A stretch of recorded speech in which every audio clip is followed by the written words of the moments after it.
नावकाटा ओनसोलनि थाखाय मोनसे गोजोनथाव खौरां। नावकाटायाव मेगननि फाहामथाय होनो थाखाय सोरां अप्टिकेल मुंनि मोनसे मेगन सिबिथाय मिरु बेखेवदों। नंगौ, मेगनानो जाबाय मानसि एबा जायखिजाया जिबनि थाखाय मोनसे गोनांथार अंग। मानसि माहारिया मेगननि बायदि बेरामनि थाखायनो मुलुगखौ नुसारनायनिफ्राय जानगाराव थानो गोनां जायो। मेगननि बायदि रोखोम बेराम जायोब्ला फाहामथाय लानो थाखायनो नेपाल आरो गुबुन रायजोफोराव गोबां रां खरसा खालामना फाहामथाय लाहैनो गोनां जायो। नाथाय बे थासारिखौ नुनानै तामुलपुर जिल्लानि सिङाव थानाय 2 नं जलटिंपार सावाबारि गामिनि रमेश चन्द्र बर'आ खम बेसेनावनो मेगननि बायदि बेरामफोरखौ फाहामथाय आरो सिबिथाय होनो आरो चसमा होनो थाखाय सोरां अप्टिकेल मुंनि मोनसे सिबिथाय मिरु बेखेवदों।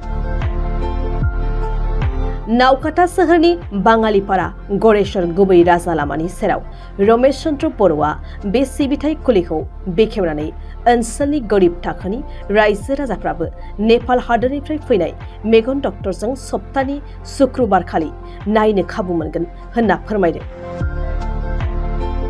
मेगननि बायदि बेराम एबा जेंनाफोर जेरै आनलेट नुनाय, केटेरेक्ट बायदि बायदि मेगननि बेरामखौ अपारेशननि मोजां राहा आरो चसमा लानायनि खाबुखौ सोरां अप्टिकेलाव मोननो हागोन।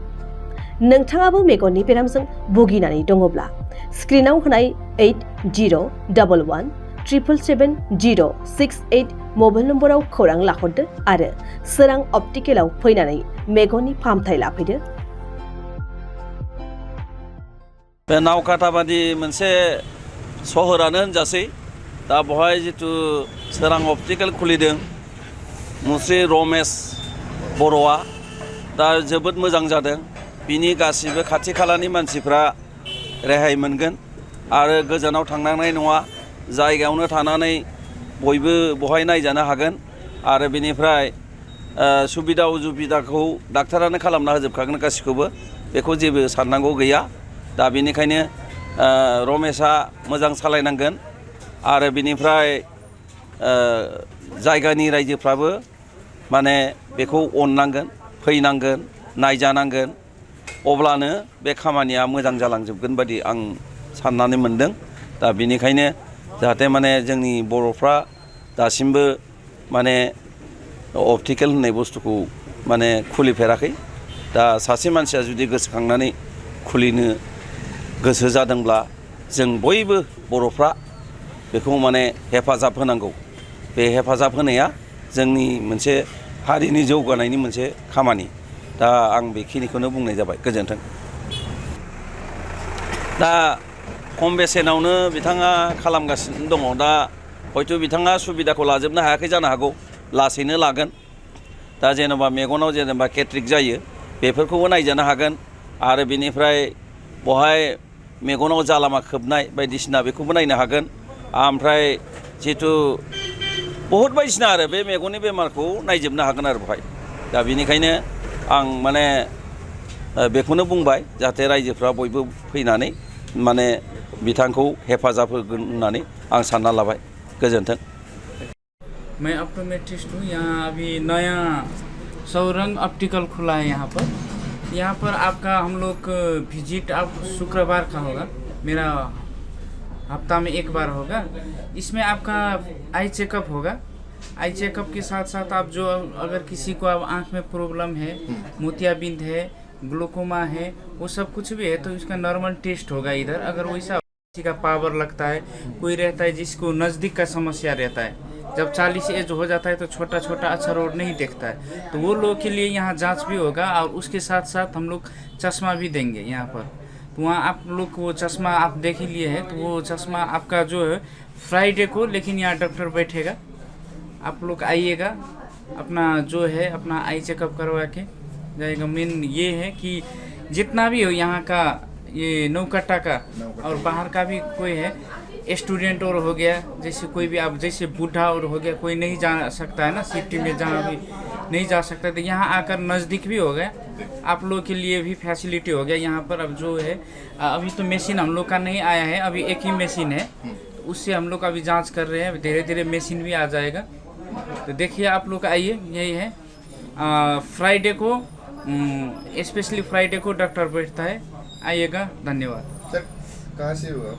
मैं नेपाल से हूँ। मैं इंडिया में बेंगलोर में पढ़ाई किया हूँ, Rajiv Gandhi university of health science में। बैचलर इन ऑप्टोमेट्रिस्ट हूँ मैं। गोजौ सोलोंथाइ लानो गोसो जानाय एचएस आनजाद उथ्रिनाय फरायसाफोरनि थाखाय गोजोनथाव खौरां। जारागुरिनि गोविंद बसुमतारी कलेजाव BSAT सेमेस्टारनि थाखाय फरायसाफोरनि मुं थिसननाया सोलिगासिनो। 2024-25 सोलोंथाइ बोसोरनि थाखाय BSAT सेमेस्टारनि मुं थिसननाया सोलिगासिनो दं गोविंद बसुमतारी कलेजाव। बडलेण्ड मुलुगसोलोंसालिजों गनायथि जानाय क'क्राझार जिल्लानि गसाइगाव महकुमानि सिङाव थानाय जारागुरिनि गोविंद बसुमतारी कलेजा फरायसाफोरनि थाखाय एसेल' फिसावनो फरायसाफोरनि थाखाय मुं थिसननाय खाबु लानानै फैदों। गिबि मुं थिसनगोन 100 फरायसाफोरनि थाखाय माखासे स्पेशल अफारजों लोगोसे गुबुन गुबुन रोखोमनि बेसेन होनाङै क्लासफोर जेरै spoken English, self defence, computer कर्सनि खाबुजों लोगोसे फरायसाफोरनि कलेजाव थांलाय फैलायनि थाखाय बेसेन होनाङै बास सिबिथायनि खाबु होनाय जायो। गोविंद बसुमतारी कलेजा फरायसाफोरा गावनि गोसो बायदियै साबजेक्टफोरखौ सायख'नानै लानो हागोन। लोगोसे गोबां थाखोनि बिजाबजों बुंफबनाय बिजाब बाख्रिनि खाबुखौबो फरायसाफोरा मोननो हागोन आरो बे खेबनिफ्राय गसाइगाव फरायसालिमानि सिङाव फरायसाफोरा गावनिनो आंगो गोविंद बसुमतारी फरायसालिमायावनो आनजाद मिरु एबा आनजाद होनो हागोन। बेनिखायनो गोदानै एचएस आनजाद उथ्रिनाय फरायसाफोरा गोविंद बसुमतारी फरायसालिमायाव बाङाय बेसेनावनो एडमिशन लानानै गोबां खाबुफोरजों गोजौ आरो गोग्गो सोलोंथाइनि खाबुखौ लादो। बांसिन मिन्थिनो थाखाय 9101784754 7002271929 97066808778 मबाइल नम्बराव फोनांजाब खालामदो।